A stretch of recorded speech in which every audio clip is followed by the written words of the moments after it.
Hey everybody, we are back with another episode of the Wisconsin Investor, and as usual, I have an amazing guest for you guys today. I'll introduce him here in a second. As usual, I'm going to also do a little commercial for our sponsor, Wisconsin Discount Properties today.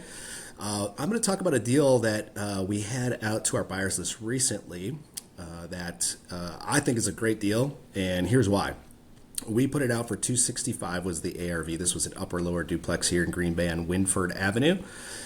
We just heard back from the buyer that had an ARV appraisal done on this, and the ARV appraisal came back at $270. So we were a little bit under. We're trying to be conservative with these ARVs, folks.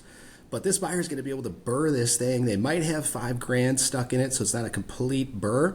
But their cash on cash return, if they have $5,000 stuck into it, is going to be incredible. 3-bedroom upper, 3-bedroom lower. It's going to be a beautiful thing.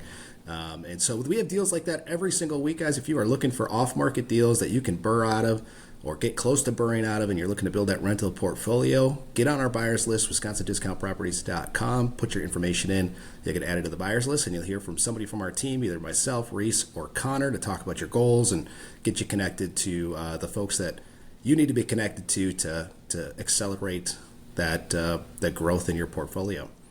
With that, let me introduce my man, Neon Leon Barnes. What's up, Mr. Barnes? I haven't heard Neon Leon since probably junior high, my friend, so it's been a while. Yeah, I like to throw little curveball nicknames at people right away and just see how they react right out of the gates on these sometimes. So, so when I was in middle school, well, we had junior high back then. That's how long ago it was.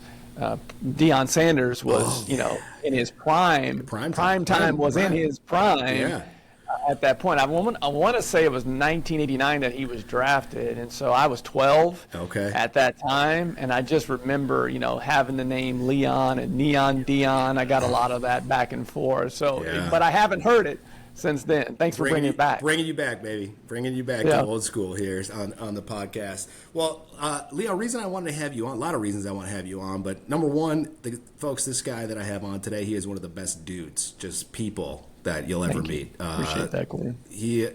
I've known you, Leon, now, 7-8 years, something like that? 7 years for sure. Man, we've gotten to know each other really close. We've had you up here to experience some Wisco stuff.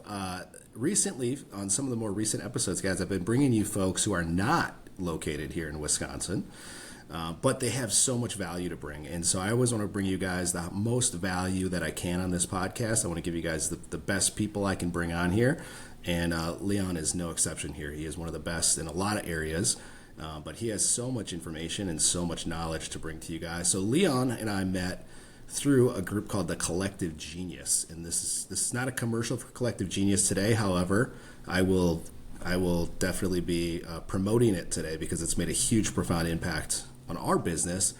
You guys that listen every single week, you know that pretty much every week I'm talking with a guest about the power of networking, and the networking that Collective Genius has brought to us has been just off the charts. Again, I get to meet amazing people like Leon, but Leon's in a unique position because not only does he operate a property management company remotely in Wichita, Kansas, which is it's a Midwest, right? So that's where, I feel like you can relate a lot to the people here listening, Leon.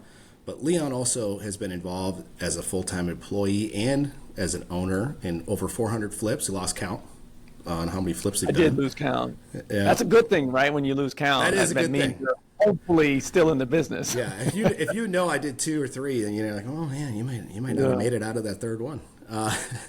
And he also is involved in membership director at Collective Genius, and so he gets to interact with people of all different experience levels from all over the country. I mean, hundreds of operators of rental, land, development, flip, wholesale, you name it, plus vendors. I mean, you're interacting with people of all different calibers, skill levels, and all these things, and the amount of knowledge that he gets to take in from those interactions is just amazing. So, Leon, all that to be said, welcome to the podcast, man. Thank you. That's a great introduction. Probably the best introduction I've ever had.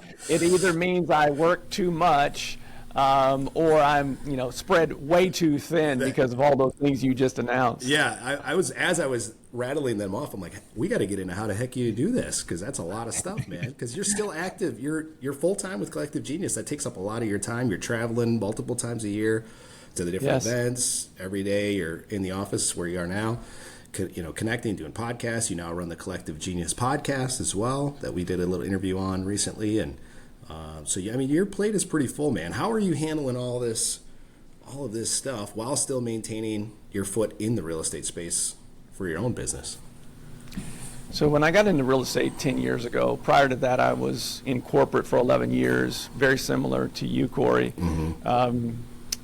I realized very early on that entrepreneurs, especially in real estate investing, they did something that at the corporate level we weren't great at. I was a sales manager, and you would hire people to do that work, but you typically didn't have different positions that handled all these different things. And leverage is a word that I learned very early on in real estate. And so when I started my own flipping / BRRRR, you were mentioning BRRRR out of the gates. I built my entire rental portfolio off of BRRRR, but the best way I can answer the question of how I'm able to accomplish all of that is, number one, I'm not doing it perfectly. I'm trying to make sure that I'm always balancing as much as possible. When you're growing, balance is a tough word. For sure. But the best way I can answer that is leverage. I have a partner. I moved to Tampa 5 years ago. That's where the Collective Genius is headquartered and has been for 14 plus years now. But I worked remotely from my home market in Wichita for 2 years. And I had to build it to a point where I could make that move if I wanted to. So I have a partner and two full-time employees in that market that have continued to help grow that business. But it's all leverage on the who, not necessarily how. One of my favorite books right there that you just mentioned there, Mr. Ben Hardy, correct? Yeah, Dr. Benjamin Hardy. When I think of who, not how, and I think of BRRRR strategies, I think of investors that have been doing those things for many, many years before BRRRR was an actual coined phrase or acronym, right? And I also think about all the investors and people that I knew that were landlords that had been utilizing who, not how way before that book was written and published. So a lot of the things that and entrepreneurs have always understood is that yes, you've got to grind, you've got to hustle. There is a season for that, but in order to grow and scale, you're going to have to understand that I can't do all of this by myself. If I want to 2x, 3x, 10x, it's going to take more than just my own power. It's going to take the power of others and helping them get what they want so you can get what you want. 100%. And there's so much to go into right there. One thing I would just want to make a point of, I actually was thinking about this recently with my own business, is man, sometimes I'm like, gosh, my overhead, I've got all this marketing, I've got these employees I got to manage and all this kind of stuff. But then I think about the leverage, like you talk about, we just spent a month traveling around. We were in Florida, we were on a Disney cruise, we get to do all this stuff, and the business keeps working even if I'm not working, which is the point. When you're early, we didn't have that luxury. It was Carrie and I just working when we could work in between times and picking those slots and stuff. But then it became, okay, make that first hire. Who's going to be the first hire and all that sort of stuff. For you and your partner, how do you guys have that organized? Because I think partnerships are interesting. A lot of times on the podcast, I've talked to a lot of couples. Obviously, that's a pretty natural partnership. But when you bring in an outside person, first of all, what are some of the conversations that you guys had or should have had up front on that? And how do you guys make it work over this long period of time from a distance too? So I'm going to start with a disclaimer. Partnerships are not easy. No. In fact, one of the main reasons, we have over 500 real estate investing members across the country in the Collective Genius and across the world. We have some members from other countries as well. The number one reason generally that I see businesses fall, now they may get back up, is business partnership divorces. So I want to put that disclaimer out there that choosing a partner, just like choosing a partner in life, is super important that you make sure that that relationship is one that you are equally aligned on goals from the beginning. Because a lot of times partnerships early on is one person's bringing the money, the other person's bringing the hustle, and if you're not equally aligned on goals from the beginning, you will grow apart. There's no doubt about it. It's not much different than a personal, marriage as well, right? Sure. So I cheat coded this one, Corey. Okay. I don't know if we've ever had this conversation before. I don't think so. I'm learning that today. So, I've always been someone that prior in my corporate days, I was always on the lookout as a sales manager for talented individuals, specifically to sell advertising. And a lot of the times I enjoyed hiring former athletes. I enjoyed hiring former athletes because they were driven, and there was nothing I could say to them to get the best from them that they hadn't already heard from a coach over their career. Yeah. And so I had this guy come and interview with me in 2004, I want to say. Okay. And he was a former college baseball player. Reminded me a lot of myself, other than he's a lot shorter than me.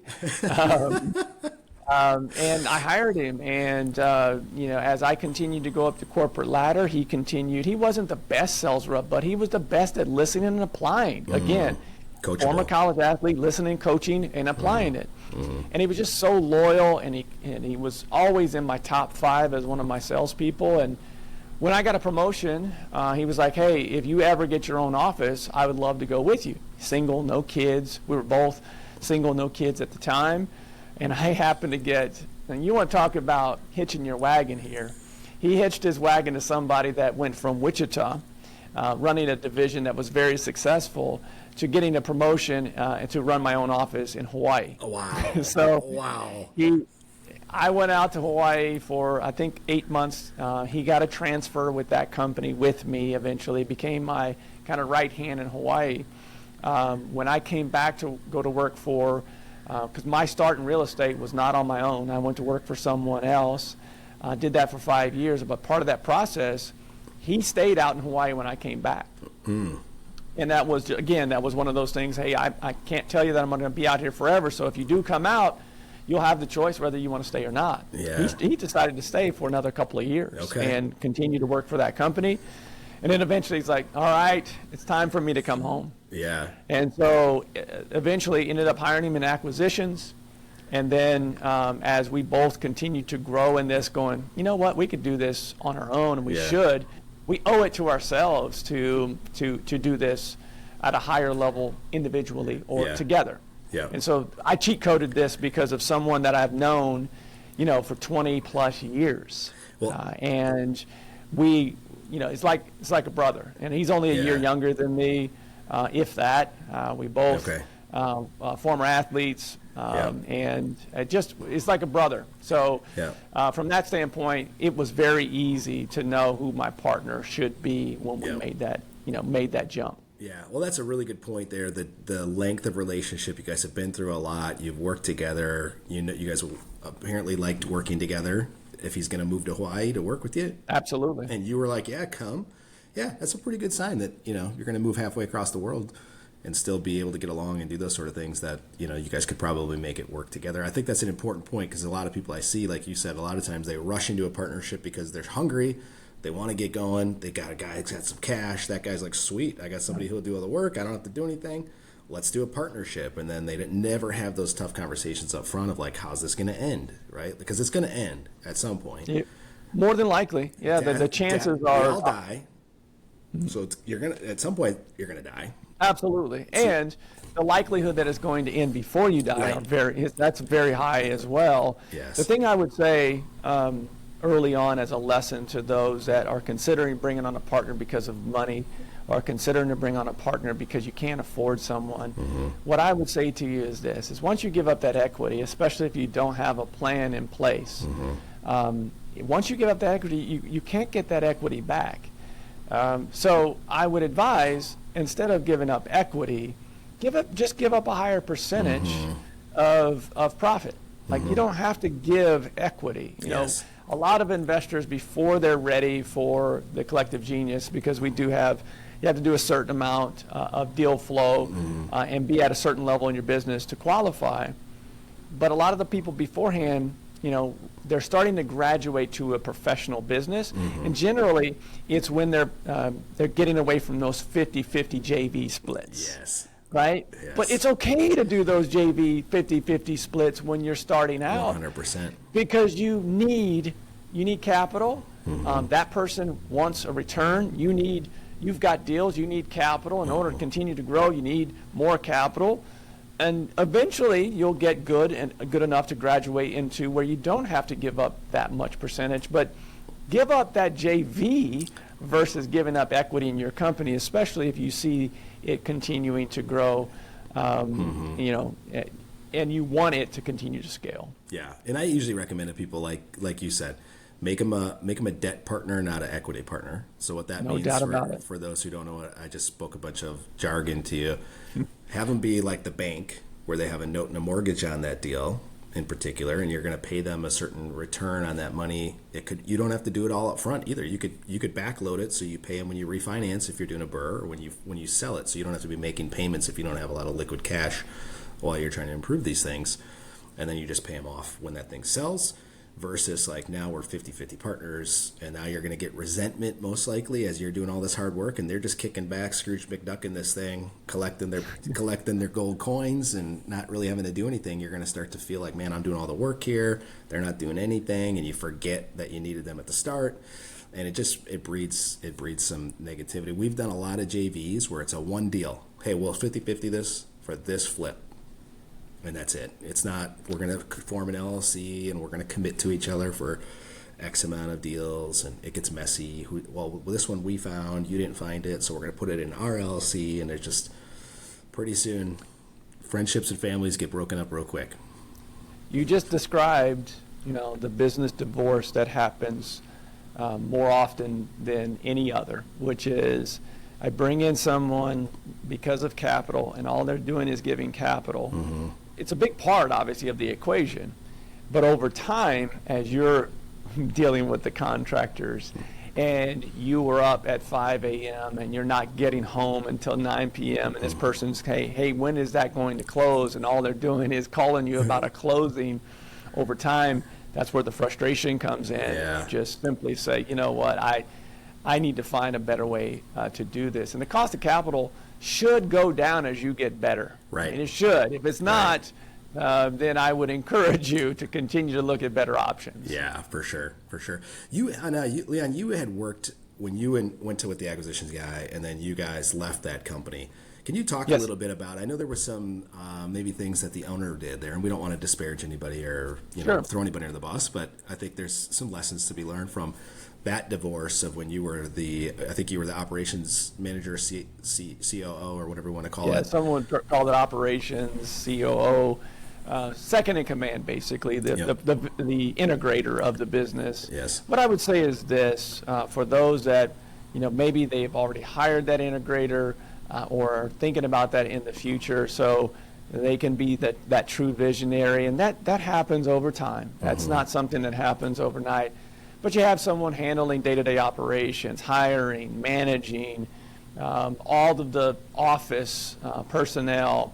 That's basically what I was doing. I came from an environment where I was leading, 25 sales reps, selling advertising, and so I had management and hiring experience, and so it was just a natural progression for a business that was, starting to really grow and scale. Just needed that next that operator to do that.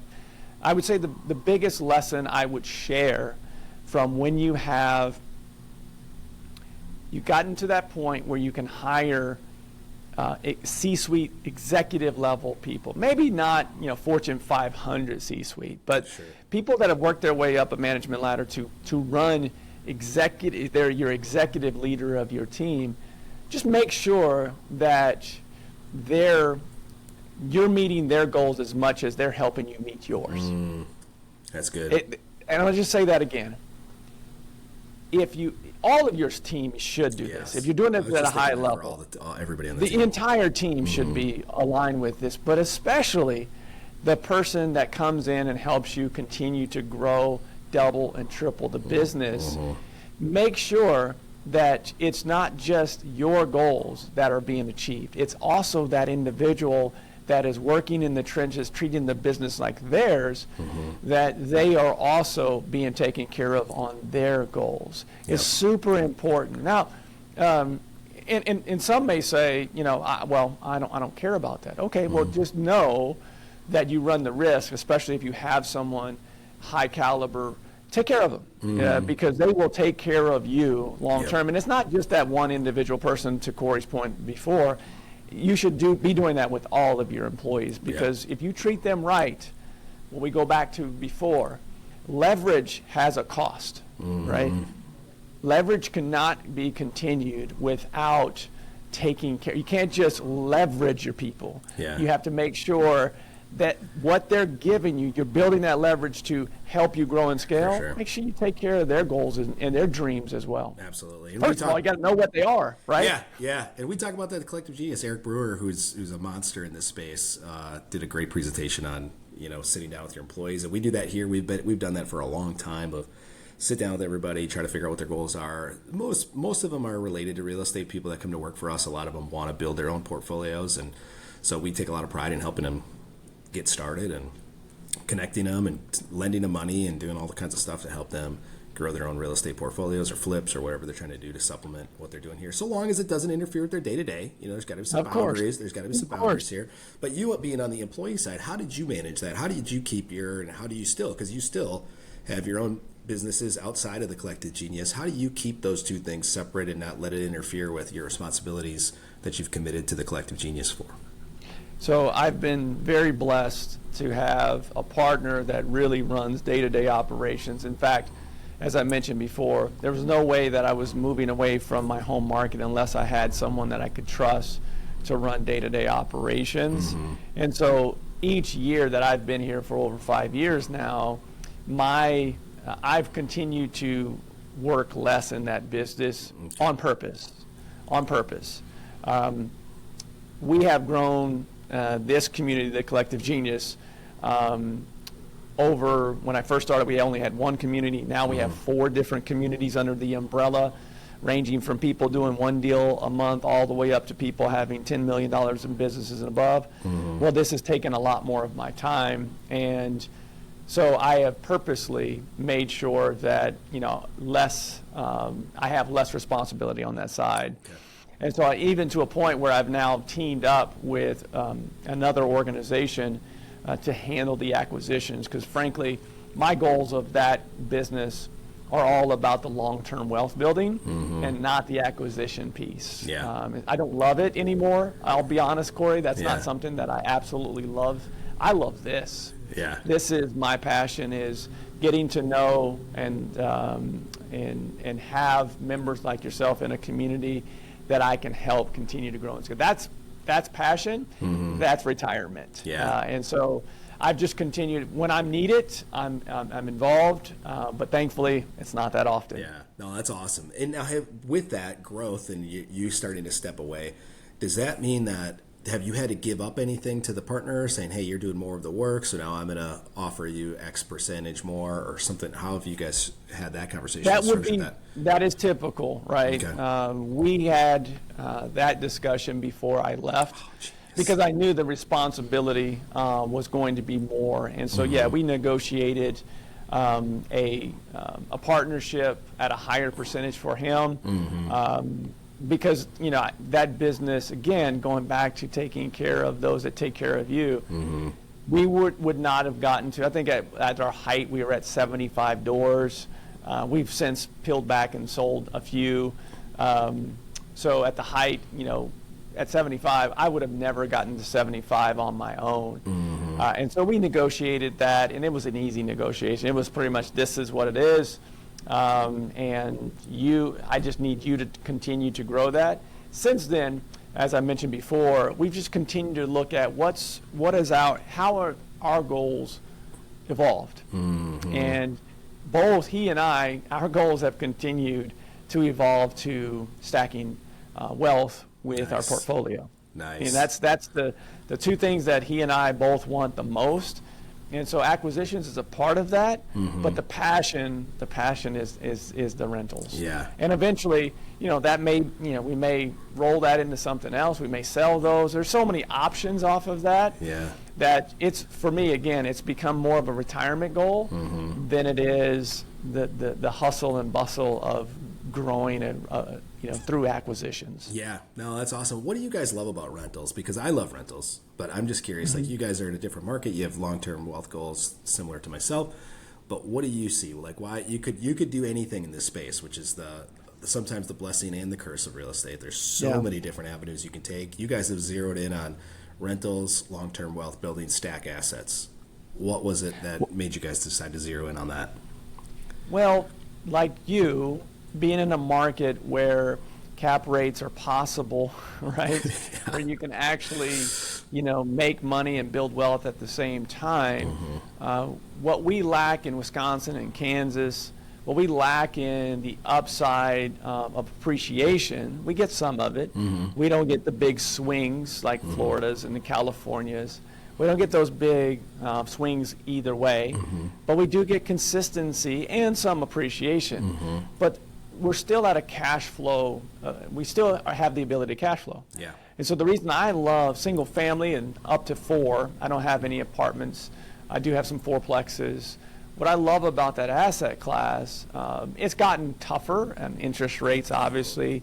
We've purchased and BRRRR'd less over the last couple of years than we had in the past. When interest rates were low, we were holding everything. Yep. And it's just taking what the defense gives you, right? Yeah. At the time, the defense gave us low rates. We kept as many as we possibly could. Right now, rates are a little bit higher and a little harder to cash flow, and our acquisitions costs have gone up. Let's move those via flip or wholesale, hotel, what have you. Yeah. But what I love about it, more than anything, being in a market like Wichita, is I know that I have so much flexibility with that portfolio. I could sell it. I could sell it on terms. I could hold it forever. Continue to add, 10, 15 doors a year. There's, institutions in time. And to me, I think the biggest play for the future is if you are someone that's sitting on a couple hundred doors, and maybe you just get tired of them. With Wall Street jumping into this asset class, I think the more doors that you can hold on to, the better, as Wall Street's going to continue to come and grab those and offer you, as the markets continue to swing, they're going to offer you much more than you would have sold it to a mom and pop. And I believe that every house that we sell to an institution mom and pop buyers will never get those houses back. Right. No. BlackRock has said they want to own 75% of residential real estate, I believe. And I could see it happening because, if you look at 2020, 2021, the neighborhoods in places like here in Tampa, in Atlanta, Charlotte, there's neighborhoods where, there are maybe just a very small percentage of actual homeowners in neighborhoods, and the rest are institutionally owned. Yeah. I think you're going to continue to see that trend, especially in cities and states where the population continues to grow. Yeah. And I think it's only a matter of time before you see a higher percentage of institutions. And so what I enjoy about it is the ability for it to continue to appreciate, cash flow, and here's the biggest kicker. This is where you really have the cherry on top. These are every single door that we own are all BRRRR strategies. I have zero of my own money in those properties. It's my favorite. Zero. If you do the math on that, Leon, what's your rate of return when you have no money in and it kicks out money? Isn't that oh my gosh called infinite? It obviously, yes. Yeah. I mean, look, it's pretty simple, right, Corey? Let me give you $0 and you give me money back. Yeah. I'll take that. Yeah, It's Now, amazing. I love, like, our team. I did a couple coaching calls with some of our team yesterday who are buying rentals, and they just got their first ones. Like, it's so exciting because they got their first ones. And one guy's just fresh out of college, a year out of college, and he's just getting rolling, and he got his first one, and he's super excited. His goals when he started were like, I want a house hack. Great first goal. I love that. I wish I would have house hacked out of college. Amazing me goal. too. And that was his goal. Like, I just want to get a house hack, and then we'll see where the wind goes. Well, they did the first one, and he's like, wait a minute.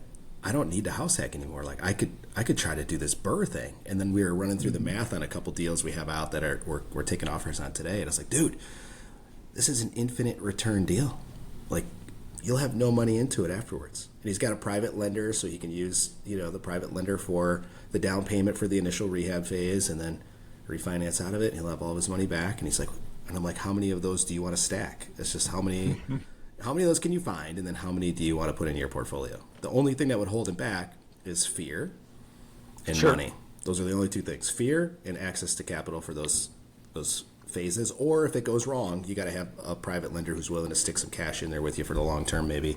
But outside of that, there's nothing that should hold him back from building it as big as he wants to build it. You hit the nail on the head there. I wanted to make sure that it sounds very easy, right? You've got to build some relationships for private money up front to be able to, and banking relationships so you can actually refinance that out. So there's some work there. Yep. But when you are able to get that system set up, it's just a rinse and repeat. The one thing I will say as a caveat, though, the misnomer of I'm going to own a bunch of real estate and go in 10 years and retire. That's the misnomer, is that, passive income is never passive, first of all. No. It is nice because you're building equity, and hopefully in markets like ours, you're cash flowing as well. But the reality is, dependent upon, your financial situation, you're not going to retire from a active income standpoint anytime soon. Especially when you're BRRRR strategy, because you are taking some of that equity when you do refinance that property, and that could be considered active income. But the reality is, you're going to need living expenses, and that's a misnomer. Is that people think, man, I've got 100 doors, I should be able to retire. You would think in theory, but no one tells you the horror stories of, hey, my cap rate is X. I'm going to make $5,000 this year on this property. Yeah. Let's just use that as a round number. Yeah. Well, that's just one HVAC. Yeah. Right? Yeah. That's just one big repair Yes. that now you're at a break even, and that's the horror stories that no one wants to tell you. Yeah. And it's something that you have to make sure you consider all things. 100%. What we set for him for a goal for the rest of this year is add one more duplex and do a flip. So now you got the flip cash, because BRRRRs you're highly leveraged. You're not going to cash flow very much on these BRRRRs, right? Like in my buy box, when I realized the BRRRR strategy, and we thankfully we have the active income from this business. The rentals, like much like you, are very passive. I still have to be involved in managing the manager and that kind of thing, but they're very passive compared to wholesaling and flipping. But they require a lot of capital, especially during the acquisitions phase. You got to have access to the cash somewhere. So whether that's a friend or family member, or you're flipping and you're using those flip profits to put in. The other thing, I would just say this for the audience listening out there: don't forget about taxes. So if you're flipping properties and you're just like, oh, I made 25 grand, I'm going to put it all into this rental property.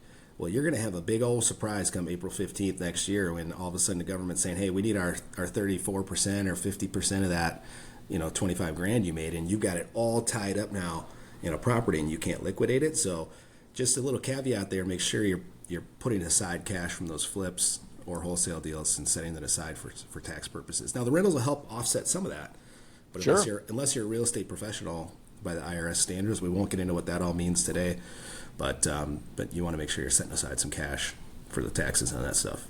All great advice. If you almost everyone that I've had on the Collective Genius podcast, almost every single investor that's been in this business 10, 15, 20 years, including one I did yesterday, most of them started their real estate career with reading Rich Dad, Poor Dad. Yeah. And there's a lot of good and a lot of motivation. A lot of investors that I know, obviously, that started their career there. Yeah. And then they realize, I think of Jimmy Breland out of St. Louis immediately. Like he was working in medical sales, medical device sales, making a really, really good living, and got all the way after his post-military career, got all the way to 100 doors. And he was like, man, I am rich. I don't have to, I'm a full-time real estate investor now. And he realized very quickly after he did not have that medical sales income coming in anymore, that he was very poor very fast. Yeah. Right? And that's what, yes, it is a great way to build wealth. Yes. But the part of that it doesn't give you is the active income that you have to make sure. And that's how I tell everybody that's getting into this business, especially if you're making a great, W-2 salary. Number one, you're very bankable when you have a great job. Yes. And just milk that for as long as you can, because if you really truly want to BRRRR, the best way to BRRRR is when you have active income coming in that's not related to your real estate. Yes. Bankers go, yeah, of course, come on in. Very safe. Well, yeah. You're very safe because I can see that you're making X amount every month, and I know that you're going to pay us back because you're not relying on those rentals to pay me back. Exactly. You're relying on your active income. That is such good advice. I see that mistake happen a lot of times. People get some early success. They start getting some momentum. They're doing a few flips. They picked up a couple rentals. They're like, peace, I'm out. I'm doing this full time, baby. And now they go to their bank, who they've been going to the well, but guy's like, you don't have any money, so we can't lend you anymore. And now they're stuck. And now they either got to go find another job or they got to scrap and go find those private lenders pretty quickly and start building that side of their business. Establish a track record. If you're going to make that jump, you need to have at least a couple of years of active income. Your profit and loss statement on your active side should be profitable. Yes. If it is profitable, now you can make that jump, and banks go, well, all right, he's got 2 years of returns here. Yep. He or she has 2 years of returns here where I can actually see that they're bankable. When I was going to leave corporate America, I had the conversation with my lenders who we'd already worked with, and I said, hey, if I quit, are you guys still going to be able to lend to me? And I went to all my banks that I had already worked with, and I got their commitment that, you're good. You have you've shown success on the wholesale and flip stuff. You've got the rental stuff, which is fine, but we like seeing, exactly. We like seeing that you've got active stuff going on. You've got a few flips in the balance sheet and the hopper ready to go. We're good with you. I'm like, okay, cool. But I want to have that conversation before I pull the plug and I'm out there. And that's great advice because a lot of people don't think about that. And they just leave and haven't had that conversation with financial institutions that love them today. But as soon as that active income goes away, there's some different questions that you get. Can you send me your rent roll? I need to see your rent roll. You start getting different texts and emails from your bankers when you are doing it full time. Yeah, for sure. Good stuff here. Leon, let's pivot to the Collective Genius. Again, I don't want this to be necessarily a commercial for Collective Genius, but I'm a big believer in your net worth is your net worth, or net worth is your network. I forget which way it goes. Yeah. Well, either way, get around some smart people that are doing more than you do, and you'll learn a lot, right? Talk a little bit about the Collective Genius, what you guys have, because you have different levels now. You guys, know, whether somebody wants to be a part of this or not, let's just talk about, what you guys do over there briefly before we start to wrap up. CG aside, I preach community and coaching and mentorship, right? Take CG out of it for a second. If you are in any type of business, apprenticeship, community, relationship, mentorship, these are all things important as entrepreneurs. Yes. What we do, not a lot of people do. And so you need to be around other people that are doing it and hopefully that are doing it better or ahead of you. That's what the Collective Genius is. When Jason Medley started this organization 14 years ago, a lot of real estate investors, because he was a lender, a lot of real estate investors, their way of acquiring deals at the courthouse steps started to dry up. And they needed to talk to other real estate investors of what are you using in California that's working for you, and I'm in Texas, and this is working for me, and I'm in New York. And so it was just that. I mean, the word mastermind and the Think and Grow Rich is the first time that it was really mentioned in a business book 100 years ago. And so it's just that philosophy, getting around other like-minded individuals that hopefully are a little bit ahead of you, that you can bring value to them and vice versa. And when I joined, I was still that COO for that business that we talked about earlier. Yep. And we had just barely qualified. Now we have 4 different tiers that qualifications start at. You got to be a full-time real estate investor doing at least a deal a month, all the way up to people that are, net worths are $50 million, maybe more. Yeah. So there's different tiers, but it's for full-time real estate investors coming to learn how to continue to grow and scale. And that's the other caveat. They have to want to continue to grow and scale their business, grow as people, grow as business owners, and all the like. But when we joined, man, I talked to one individual that had no business. Like, he didn't have to help me at all. Yeah. Had lunch with him, and just that one conversation. I had plenty of conversations, but that one conversation led to us going from 50 flips a year to the next year doing 70. So we had increased, over 20 deals in 1 year from the advice that I took. And actually had more than one, but I remember one specific conversation that I had that just took us over that next top. And so it was also the mind thing, right? The old Rogers Bannister, the old 4-minute mile, right? We clearly knew that now that 50 we thought was our tops, we now knew that we were having self-limiting beliefs that we couldn't do more than that. And that was the biggest thing I'd take away. It was just, I knew that I could do more because I was seeing others do more. For sure. And so that's ultimately why, Corey, I think I've told you this before, I wanted to continue to stay in the business. Yeah. But the passion that I saw in that room of connecting people with other like-minded people, I was like, Jason, I don't know how I'm going to do this, but I want to be a part of it. Yeah. And here we are. I went full-time with Collective Genius 7 years ago. Yeah. I have had literally thousands of consults with investors across the country and world that have ended up joining this great group, and some that didn't. Sure. And like I talked to someone 3 years ago that just joined yesterday. Wow. Right. Oh, baby, there's a little lesson for you right there too. Well, but it's also timing, right? Yeah. Corey? People got to be ready. Yeah. They gotta be ready. And it's never a sales pressure thing. It's always just, you let me know when you're ready to continue to grow and scale. Because when you are, we'll be here. And I know that if you do this right, you participate at the highest level, come to the meetings, show up for the training calls. Like today, yesterday we had one of these for our premier level. Today we're going to have one of these for our select level. These are different tiers within the group.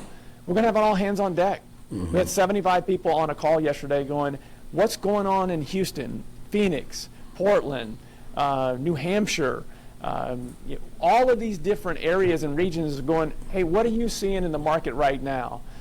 Is days on market going up? Are you having issues selling properties? Like, these are conversations that we have not only at the meetings, but we also have on our training calls. And we'll have one of those today. And so I'll always know, across the country what we're seeing. And oddly enough, with that call yesterday, the biggest takeaway I had, Corey, was it's much to do about nothing right now. Okay. Meaning that we should all prepare that days on market probably will continue to go up. You should expect ARV to potentially come down. The one caveat to that is this. If interest rates come down, then you might not see a slow, this continue to slowly get a little worse on days on market and ARVs going down. If interest rates come down, then all bets are off. But I would be preparing, based upon that conversation, that it's not today, but I would prepare, just in case the market continues the way it is. And honestly, this. Yeah. This is just normalization. Yes. The way the market was in 2017 and 18 is very similar. Inventory still super low compared to 2017 and 18. Yeah, well, we see that when we have the Habib guys come in and they show us the charts of inventory levels compared to when the crash happened, right? We're still a decade behind where we should be as far as new inventory goes or new builds go, according to their data that would show that we're gonna be in this spot for a while, especially as there's the the hot word tariff, right? I'm going to throw tariffs out there. There's some great tariffs out here. It's amazing. They, Good impression. yeah, I've been working on it a little bit. You're going to have some possibly some supply chain stuff. Costs are going to go up, which could potentially hold people back from building new homes even more, which is going to cause, again, we're just not going to get past this little bubble for a while of low inventory as far as the new inventory goes, from the data that I've been looking at anyway. And I'm no oracle over here, but no, our job is to never, predict the future. It's just to prepare you. And the more information that you have, not only in your home region, because we know in the Midwest things can be slow to get to the Midwest. They happen in bigger markets or on the coast first. I track what happens in Phoenix. I track what happens in San Diego and Miami and some of these bigger markets, because we know that stuff trickles.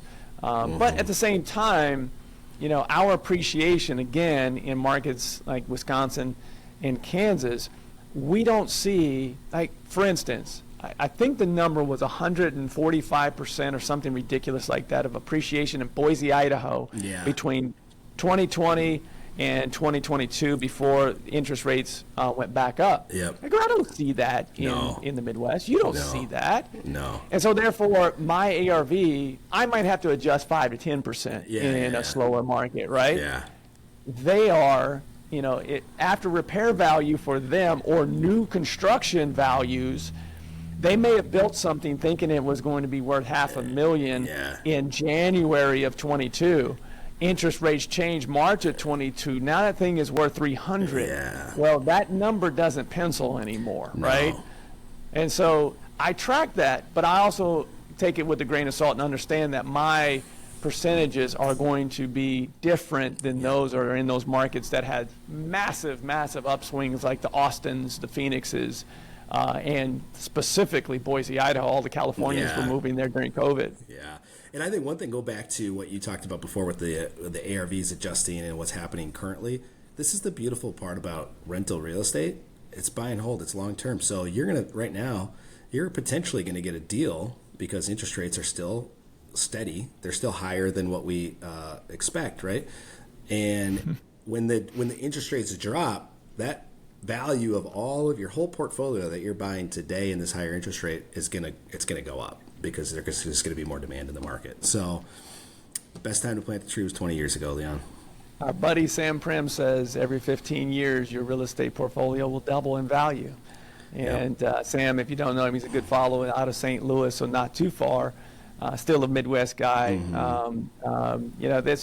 He's so right. Like the beauty of having that rental portfolio is, even Corey, if we got in trouble, like the business was shutting down. Well, I have some assets to be able to move if need be. Yeah.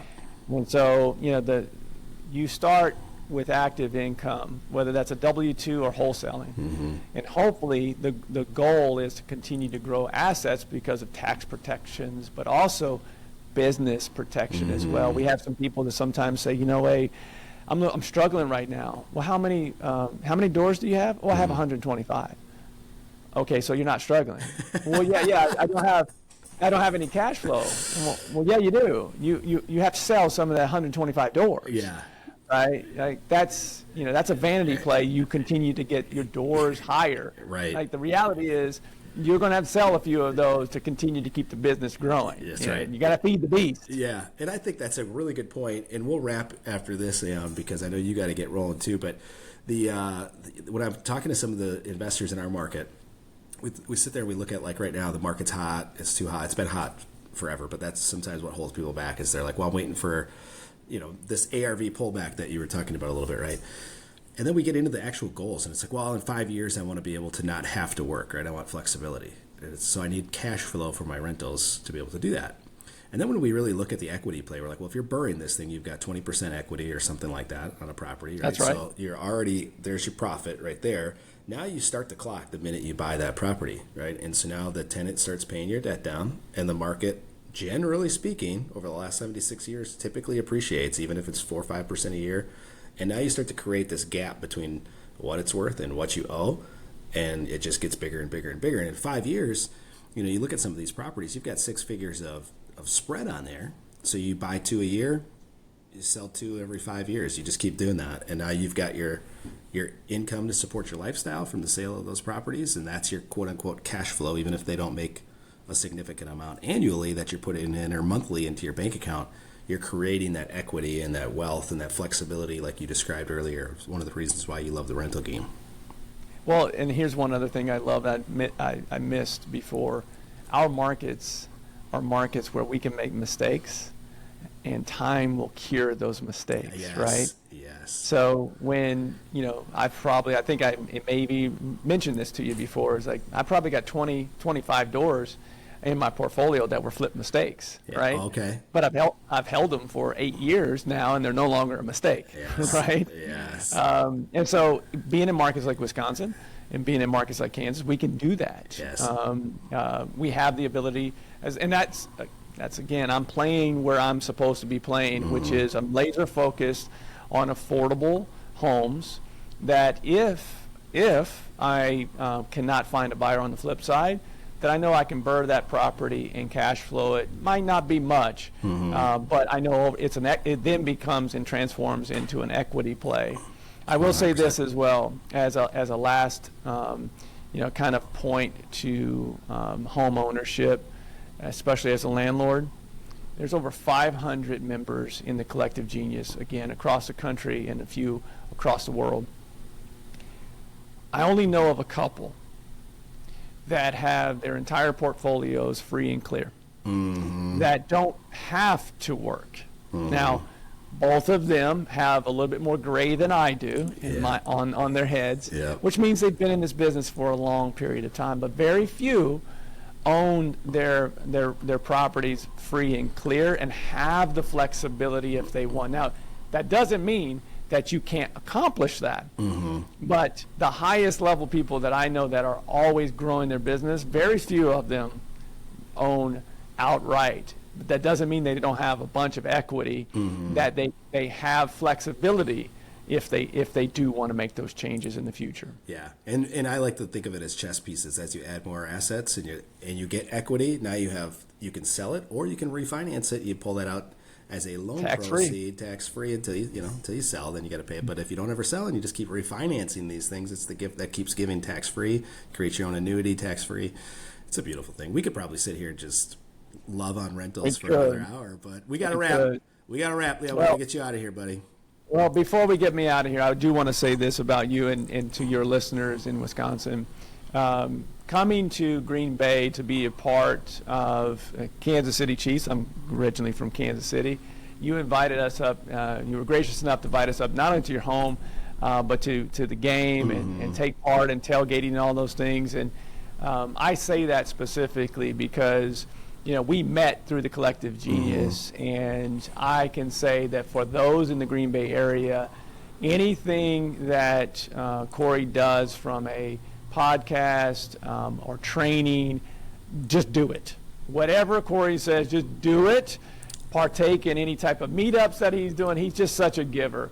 I don't know many people in CG that have ever treated their employees better from the standpoint of consistently making sure that they accomplish their goals of what they want, maybe to a fault even at times, right? Yeah. But you and your family have such a big heart, and I can say this: you don't just do it for your family, you do it for your team's family, but you also do it with love for your community, and it's true. A lot of people do this just to be wealthy.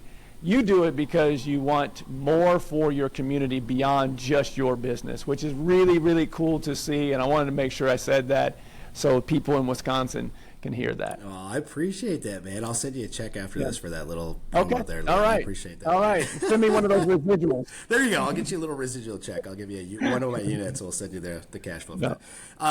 To the point of I appreciate that, Lynn. That was very, very thoughtful. Nice. The meetups, though, we do, if you're not ready to get into something like a Collective Genius or you want something more local, regular, we do run the REI Success Club in Green Bay. So if you're not part of that, you can go on Facebook, look up REI Success. It'll bring you to the group. You can get into the Facebook group, which is a great community there. If you're not ready to come to a physical meetup, there's a great networking in there with a lot of folks investing in Wisconsin, Northeast Wisconsin, mostly in particular.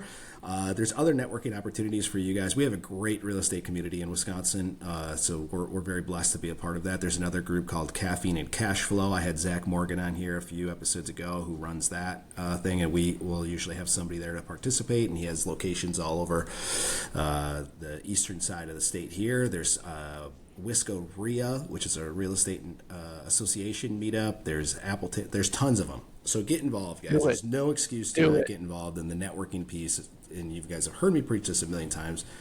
Is super impactful. Leon, if somebody wanted to inquire about the Collective Genius, what's the best way for them to go about doing that?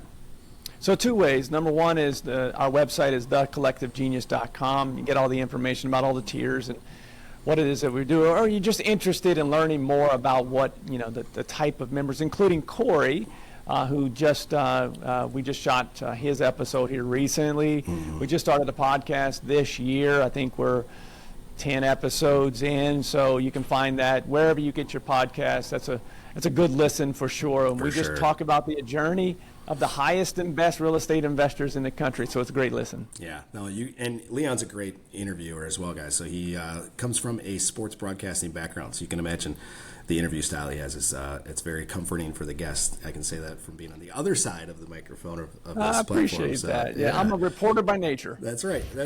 Leon, before we wrap, we always ask everybody, favorite Wisconsin tradition or place to visit. Now, you might have limited experience here based on your...